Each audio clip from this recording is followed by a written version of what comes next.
पाकिस्तान की सिंतास मुआहिदा तनाज़े में भारत के खिलाफ अहम कानूनी कामयाबी। आलमी अदालत का भारत को पाकिस्तानी दरियाओं पर कायम पन बिजली मंसूबों का रिकॉर्ड पेश करने का हुक्म। हैग में कायम आलमी सालिसी अदालत ने हुक्मनामा जारी कर दिया। भारत 9 फरवरी तक बगलियार और किशनगंगा के ऑपरेशनल लॉग बुक्स जमा कराएगा। रिकॉर्ड फराहम न करने की सूरत में बाज़ाब्ता वजह बताना होगी। पाकिस्तान 2 फरवरी तक बताए वो कौन सी दस्तावेज चाहता है। केस के मेरिट्स के दूसरे मरहले की समाअत 2 और 3 फरवरी को द हैग में होगी। अटॉर्नी जनरल की क़यादत में पाकिस्तान का आला सतही वफ़द द हैग की अदालत में पेश होगा।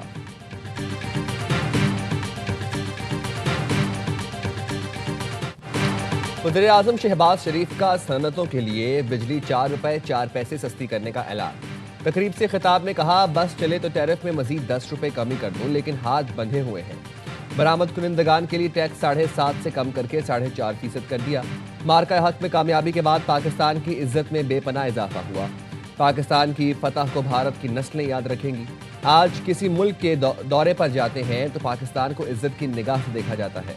हमारी इज्जत होगी तो ही बोर्ड ऑफ पीस में बुलाया जाएगा। पाकिस्तान जल्द ऐसा मुल्क बनेगा कि हिंदुस्तान को गशी के दौरे पड़ेंगे। मैं और फील्ड मार्शल खामोशी के साथ कई मुल्क गए और उन्हें मौशी प्रोग्राम बताया। दोस्त मुल्कों का शुक्रगुजार हूं कि मुश्किल वक्त में उन्होंने हमारी पजीराई की। हुकूमती काविशों से मुल्क दिवालिया होने से बच गया। पूरी कौम ने कुर्बानी दी। ताजरों ने नुकसानात बर्दाश्त किए। ताजर, सनतकार और एक्सपोर्टर्स हमारे सर का ताज हैं। जिन एक्सपोर्टर्स ने अपनी अपनी फील्ड में टॉप किया उनको ब्लू पासपोर्ट देंगे।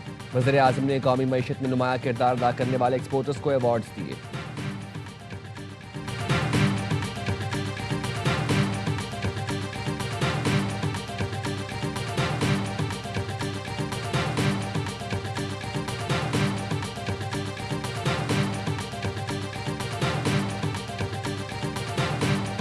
बहुत इफेक्टिव है और इसकी बहुत जरूरत थी इंडस्ट्री को। एक बड़ा पॉजिटिव स्टेप है कि व्हीलिंग जब अलाउ होएगा कि 9 रुपए के अंडर इसका चार्ज होएगा। जो एक्सपोर्ट रिफाइनेंस होता है तो ये बैंकों के तरफ से आपको एक रिलीफ मिली है 3% की। तो अभी आपको इंडिया के रेट के करीब या थोड़ा सा नीचे ले जाएगा तो आप बहुत कंपेटिटिव हो जाओगे आपके बोरोइंग में। बिजली की कीमतों में कमी बहुत कारगर है। बिजली की कीमत में कमी से सनतों को फायदा होगा। हुकूमत ने सनतों के लिए अच्छे और मुस्बत इकदाम किए हैं। बरामदी सनतों के लिए एक्सपोर्ट रीफाइनेंस की शरह 3% कम की जा रही है। ये बहुत बड़ा इकदाम है। पाकिस्तान की बरामदी सेक्टर खित्ते के मुल्कों से मुकाबला कर सकेगा।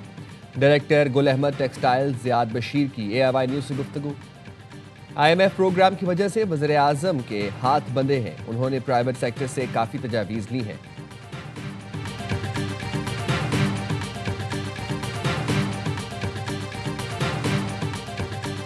प्रोविंशियल गवर्नमेंट से कोई बात नहीं हो रही और ना प्रोविंशियल गवर्नमेंट से कोई बात करने की ज़रूरत है। प्रोविंशियल गवर्नमेंट ऑपरेशन के लिए जो ज़रूरी तआवन है वो दरपर्दा कर रही है। बयानबाजी की मजबूरी है। उन्होंने बयानबाजी इसलिए करनी है, उनका सियासी मौक़िफ़ है। खान साहब का हुक्म है। इससे उनको ये फ़ायदा है कि दहशतगर्द के खिलाफ एक्टिव नहीं होते, उनके खिलाफ एक्शन नहीं लेते। तीराह के मामले पर KP हुकूमत, मकामी मुशरान, इदारे और विफाक सब एक पेज पर हैं। ऑपरेशन के लिए KP हुकूमत मुकम्मल ताउन कर रही है। KP हुकूमत दहशतगर्दों से बचने के लिए बयानबाजी कर रही है। वज़ीर आज़म के मुशीर राना सनाउल्लाह की प्रोग्राम एतराज़ है में गुफ्तगू। कहा, तीराह में दहशतगर्दों की मौजूदगी पर इंटेलिजेंस बेस्ड ऑपरेशन होते रहेंगे। तीराह में फैक्ट्रियाँ लगी हैं जहाँ से पूरी दुनिया में नशा सप्लाई होता है। 12,000 एकड़ पर मनशियात की काश्त हो रही है। दहशतगर्द 1-1 एकड़ पर मनशियात की काश्त पर भत्ता लेते हैं। अगर यहाँ से दहशतगर्दी ख़त्म ना की गई तो दुनिया में कहीं भी ख़त्म नहीं होगी।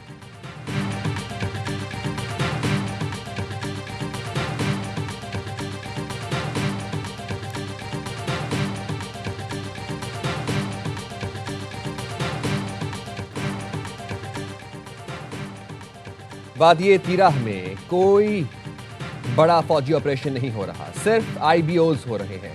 सिक्योरिटी ज़राए ने बताया। आला सिक्योरिटी ओहदेदार ने कराची में मीडिया नुमाइंदों से गुफ्तगू में बताया, वादिये तीराह में ऑपरेशन का झूठा और बेबुनियाद प्रोपेगेंडा किया गया। हालिया मौसम बड़े ऑपरेशन के लिए मुनासिब नहीं। दहशतगर्दों के खिलाफ इंटेलिजेंस मालूमात पर कार्रवाइयाँ की जा रही हैं। आखिरी दहशतगर्द के खात्मे तक ये कार्रवाइयाँ जारी रहेंगी। सिक्योरिटी ओहदेदार ने बताया, वादिये तीराह में फौजियों की तादाद में इजाफा नहीं किया। दहशतगर्दों और जराइम पेशा अफराद का गठजोड़ बेनकाब हो चुका। कोई बयानिया फौज और आवाम के रिश्ते में दरार नहीं डाल सकता। कबायली अवाम और मुअज़्ज़िज़ीन की मुशावरत से फैसले किए जाते हैं। कहा, बलोचिस्तान में फितनल हिंदुस्तान अवाम की सहूलतों तरक्की के दुश्मन है। एहसास से महरूमी का नारा लगाकर दहशतगर्दी करने वालों को अवाम पहचान गए। बलोचिस्तान में 25,000 किलोमीटर से ज़ायद सड़कें, 4 अमराज़ कल्ब के अस्पताल बने। सिक्योरिटी अहदेदार ने कहा, मार्का हक में पाक फौज ने दुश्मन को मिसाली धूल चटाई। भारत दोबारा कोशिश करेगा तो पहले से ज्यादा मुंह तोड़ जवाब देंगे। भारत अफगानिस्तान और बलोचिस्तान में दहशतगर्दों को फंडिंग कर रहा है। हम ड्रोन टेक्नोलॉजी में अहम कामयाबी हासिल कर चुके। कभी नहीं चाहते हमारा मीडिया कमजोर हो। ताकतवर मीडिया पाकिस्तान की जरूरत है। मार्का हक में मीडिया ने भरपूर किरदार अदा किया।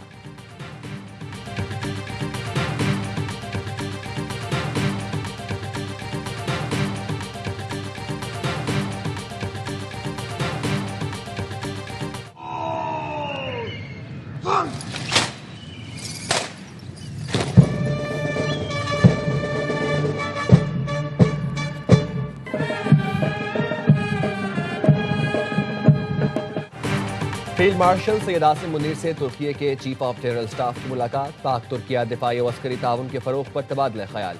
इलाकाई और आलमी सिक्योरिटी सूरत हाल पर गुफ्तगू। पाक तुर्किया मुस्तहकम ताल्लुकात पर इत्मीनान का इजहार। तरबियत, मुश्तरका मशकों और इस्तेदाद में इजाफे के लिए ताउन बढ़ाने पर इत्तफाक। ISPR ने बताया, फील्ड मार्शल सैयद आसिम मुनीर ने तुर्क मुसल्लह फौज के ताउन को सराहा। तुर्क जनरल का दिफाई ताउन मजीद मजबूत बनाने के अज़्म का आदा।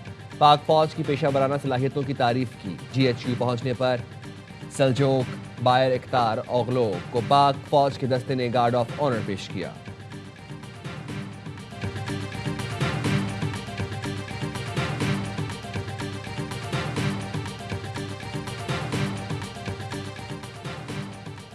बानी PTI को कुछ रोज कबल पिम्स अस्पताल लाया गया था। उन्होंने दाईं आंख में बिनाई में कमी की शिकायत की थी। पिम्स अस्पताल के एग्जीक्यूटिव डायरेक्टर राना इमरान ने बताया, सीनियर डॉक्टर ने अडियाला जेल में बानी PTI की मुकम्मल आंखों का मुआयना किया था। उनकी दाईं आंख के जरूरी टेस्ट तफसीली तौर पर किए। उनकी दाईं आंख में सेंट्रल रेटिनल वेन ओक्लोजन की तशखीस की गई। सीनियर डॉक्टर ने उन्हें मजीद इलाज के लिए अस्पताल भेजने की सिफारिश की।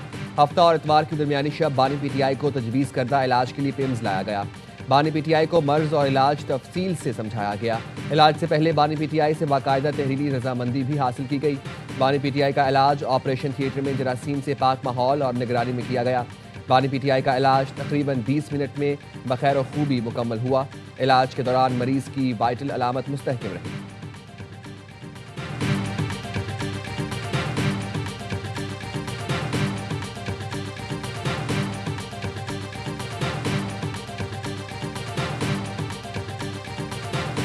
कल हम अडियाला जेल रात के 3 बजे तक रहे। जो हमारे लीडर के सेहत के हवाले से जो इन्होंने गफलत की है, तभी दहशतगर्दी की है, उसकी इजाज़त के बगैर, उसकी फैमिली की इजाज़त के बगैर, उसके ज़ाती डॉक्टर्स की इजाज़त के बगैर रात 3 बजे तक अडियाला जेल के बाहर रहे। बानी की सेहत से मुतालिक गफलत की गई।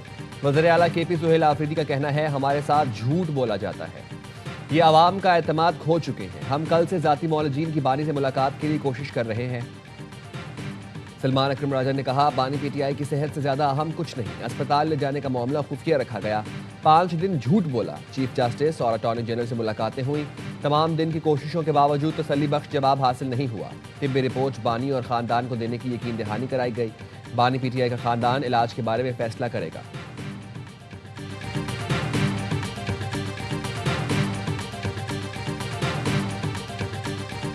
कंफर्म कर सकता हूँ कि वो बिल्कुल ठीक ठाक हैं, वो सेहतयाब हैं और उनका दिन में 3 दफ़ा चेकअप होता है, सुबह दोपहर शाम। सेपरेट मेडिकल सुपरिटेंडेंट के अलावा जो उन्होंने टीम तश्कील दी हुई है, 6 उसमें सीनियर मेडिकल ऑफिसर्स भी हैं और वो राउंड द क्लॉक अवेलेबल होते हैं। जो उनको तकलीफ थी उनका इलाज किया गया। बानी PTI बिल्कुल ठीक है। दिन में 3 बार चेकअप होता है। 6 सीनियर डॉक्टर मेडिकल टीम में शामिल। बैरिस्टर अकील मलिक का कहना है, डॉक्टर के मशवरे पर ही बानी को मामूली ट्रीटमेंट के लिए पिम्स लाया गया था। बानी PTI को पहले भी जो तकलीफ थी उसका इलाज अडियाला के अस्पताल में ही किया गया। अदालत ने हुक्म दिया तो ज़ाती मौलिज को बानी PTI तक रसाई दी जाएगी। सलमान अकरम राजा ने जुमेरात की रात अडियाला के बाहर ज़ाती मौलिज को बुलाया था। PTI ने अदालत रुजू कर लिया तो फैसला आने पर मुलाकात की इजाज़त मिल जाएगी।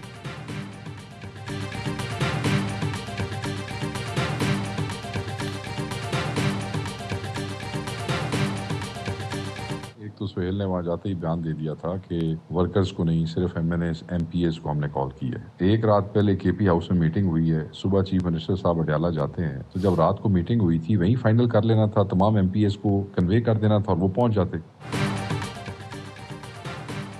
PTI के सेक्रेटरी इंफॉर्मेशन शेख वकास अकरम की मुबैना ऑडियो लीक। बानी से मुलाकात के लिए धरने में अरकान असेंबली की अदम शिरकत। शेख वकास अकरम ने मलबा वज़ीर आला KP सुहेल आफरीदी पर डाल दिया। मुबैना ऑडियो में शेख वकास अकरम ने कहा, धरना देना था तो एक रात पहले बताना चाहिए था। अचानक कहा गया अरकान असेंबली फौरी पहुंचे, ये कोई मजाक है? अरकान असेंबली के पास हेलीकॉप्टर नहीं, दूर दराज इलाकों में रहते हैं। धरना देना था तो पहले अपने 90 MPA साथ लेकर जाते।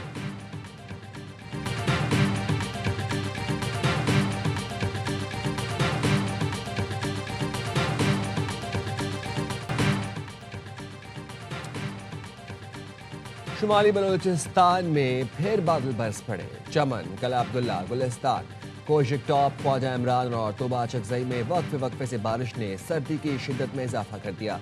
महकमे मौसमियात की GB, कश्मीर और खैबर पख्तूनख्वा के मुख्तलिफ इलाकों में बारिश और बर्फबारी की पेशगोई। कल से 3 फरवरी तक इस्लामाबाद, खिता पोटोहार, मरी और गलियात में भी बारिश और बर्फबारी का इम्कान। बालाई KP, GB और कश्मीर के पहाड़ी इलाकों में लैंडस्लाइडिंग का खदशा।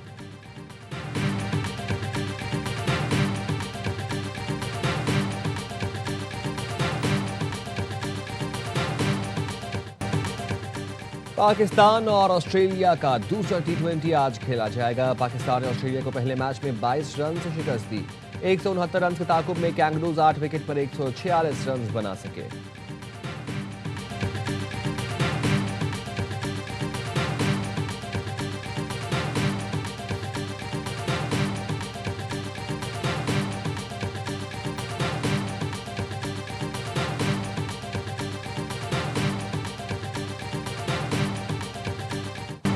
T20 वर्ल्ड कप 2026 का गाना रिलीज। ICC ने सोशल मीडिया पर फील दी थ्रिल जारी कर दिया।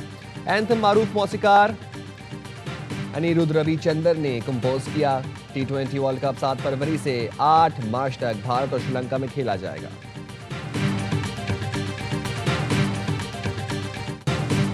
T20 वर्ल्ड कप में बूम बूम की धूम। ICC ने 2009 के वर्ल्ड कप में शाहिदा अफरीदी का ऑलराउंड शो आइकॉनिक परफॉर्मेंस में शामिल कर लिया। बूम अफरीदी ने पाकिस्तान को आलमी कप जिताने में सबसे अहम किरदार अदा किया। सेमीफाइनल और फाइनल के बेहतरीन खिलाड़ी करार पाए।